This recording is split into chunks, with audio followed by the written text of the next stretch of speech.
Boa tarde, meus amigos, boa tarde, companheiros de caminhada. Estou aqui com o livro de Friedrich Nietzsche, Assim Falou Zaratustra. É um livro muito interessante. Esse livro ele chegou às minhas mãos pelo Frei Larry Carlos Marchioro, um amigo que estudou teologia, era franciscano. Ele está comigo desde 26 de julho de 1990. Mas eu tive um conhecimento, um contato com Nietzsche, foi no ensino médio, com a professora de filosofia, né, a Miriam. Puxa, fantástico. Era uma professora maravilhosa. Foi um momento muito interessante na minha vida, porque eu passava por muitas dificuldades, trabalhava na construção civil como servente de obra, não tinha muito tempo, acordava às 5 da manhã, trabalhava até às 5:30 da tarde, depois ia para o Rui Barbosa estudar. Mas Deus faz as coisas às vezes de uma maneira que a gente não entende, né? Lá naquele lugar, lá no alto da serra, encontrei uma professora chamada Miriam, que me apresentou Nietzsche. E naquele momento, né, eu vivia muita tensão, vivia muito angustiado. Eu era jovem, né, estava com 15, 16 anos, cheio de sonhos, cheio de expectativas, mas muito angustiado, muito tenso, porque a vida era muito dura. Mas naquele momento, quando eu tenho um encontro com Nietzsche, né, foi uma coisa tão bacana, foi assim aquela coisa mágica, né? As palavras do Nietzsche se encaixavam na minha vida como nunca. Uma coisa assim extraordinária, e me levou a pensar, a refletir a minha vida, e me deu mais ânimo para continuar a minha luta, para continuar acreditando nas possibilidades, para continuar seguindo em frente, para continuar alimentando, regando meus sonhos, né? E aí eu terminei o meu ensino médio, apaixonado por Nietzsche, nunca tinha estudado filosofia, né? Enfim, foi o meu primeiro contato com a filosofia de fato e paixão pelo filósofo Nietzsche. Isso me ajudou muito, porque eu coloquei o pensamento nietzschiano na minha vida, né? A frase que me marcou muito, né?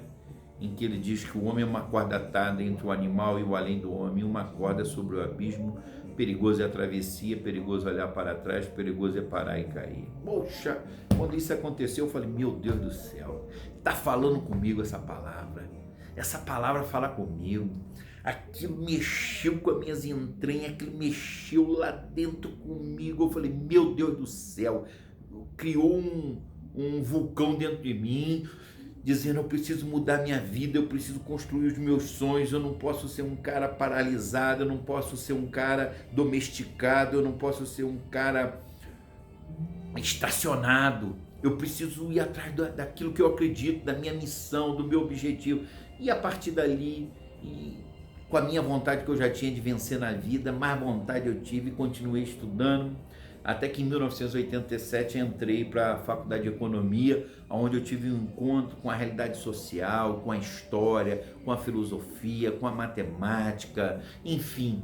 A economia, ela me abriu a minha mente, né? Me deu uma concepção de como funciona a engrenagem do sistema, né? E de que maneira eu poderia sobreviver melhor dentro da realidade em que eu estava vivendo, né? Então, uma coisa muito interessante, a economia me levou a pensar por que as pessoas são pobres ou por que muitas pessoas ficam no meio do caminho. Aí eu cheguei à conclusão, estou com 53 anos, levei um tempo, cheguei à conclusão que tudo é o resultado do processo cultural, é a cultura do indivíduo, é aquilo que nós somos é que vai determinar a vida da gente, né? Então, por mais que a gente queira mudar a vida de uma pessoa, por mais que a gente queira fazer as coisas serem diferentes quando a questão é a lei, é muito difícil, porque tudo é a razão, né, da própria construção. É o DNA, é o que determina a vida de uma pessoa, é o seu modo de viver, né? A sua cultura, o seu pensamento, as suas ações, as suas escolhas temporais, né? E é interessante quando a gente fala de escolhas, né? Escolhas temporais, escolhas realizadas, né, ao longo do tempo. E eu percebi que mais do que nunca é preciso que tenhamos o que? Iniciativa, que queiramos de fato mudar a realidade das coisas. E isso é uma coisa intrínseca, está dentro de cada um de nós, né? Então essa vontade somada aos esforços vai fazer com que consigamos construir de fato nossos projetos. Fora isso é ilusão. Entendeu? A educação ela precisa ter esse processo de transformação. E o Nietzsche me trouxe para esse mundo do questionamento e a descrença, de fato, nas instituições de um modo geral, né? Porque a gente percebe que todos os grandes movimentos da sociedade existem interesses alheios, interesses subjacentes muito poderosos, que vão fazendo com que a sociedade viva como uma manada, né? Alienada, sem perceber o próprio destino.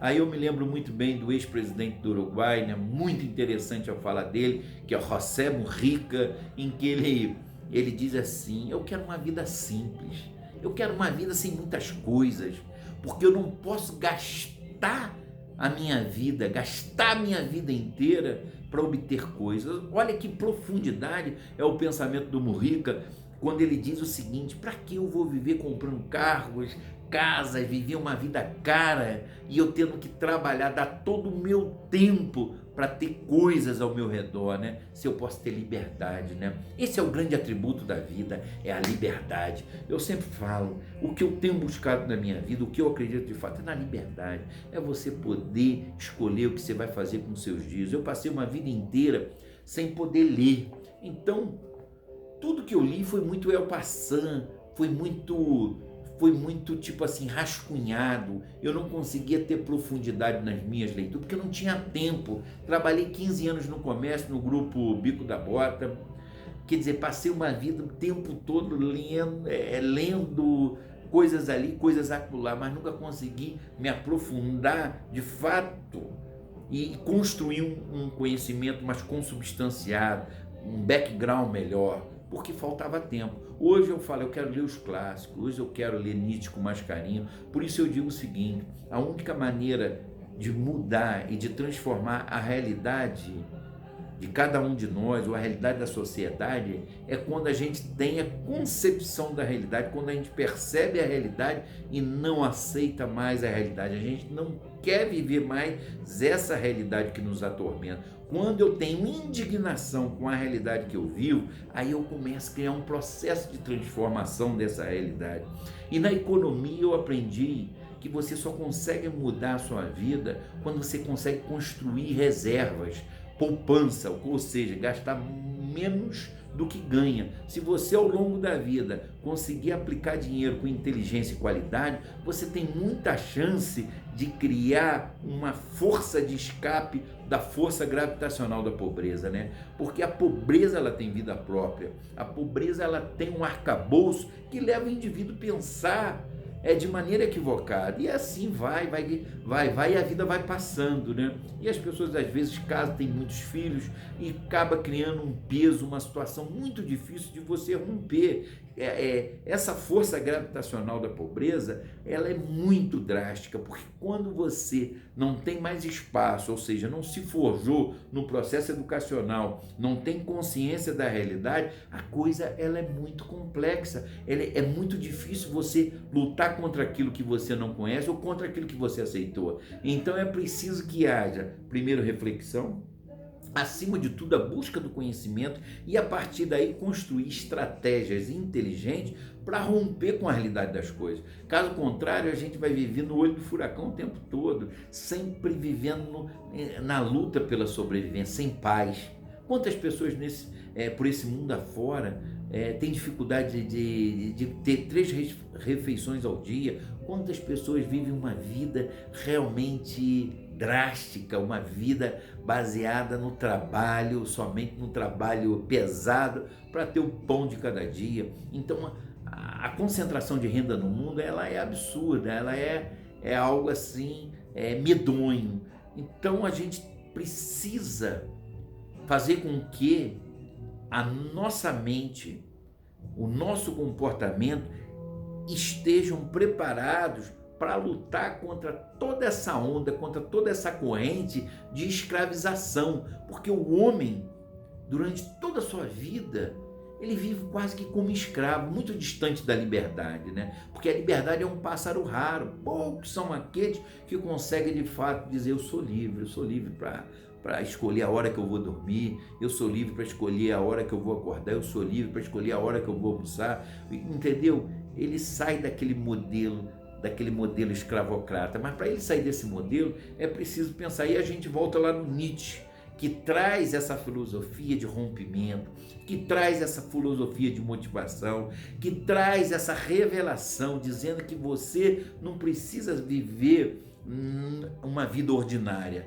você pode ter uma vida muito melhor, você pode construir os teus projetos, você pode dar um significado existencial à própria vida. Caso contrário, a gente vive embrulhado, a gente vive dentro de um caixote, né, vamos dizer assim, da onda do mar, né, assim que se diz na gíria, tomei um caixote, e passa a vida inteira tomando caixotes da onda do mar, porque a gente não tem tempo de perceber e respirar a realidade, porque estamos sempre correndo atrás da sobrevivência. Então eu quero dizer para você hoje, não deixe de ler Assim Falou Zaratustra, de Friedrich Nietzsche. É um livro fantástico que traz para a gente uma nova concepção, uma nova forma de ver o mundo e, acima de tudo, uma indignação com a realidade, porque é preciso que nos indignemos com tudo que nos é mostrado, para que possamos criar o processo de transformação da nossa vida e da sociedade em que vivemos.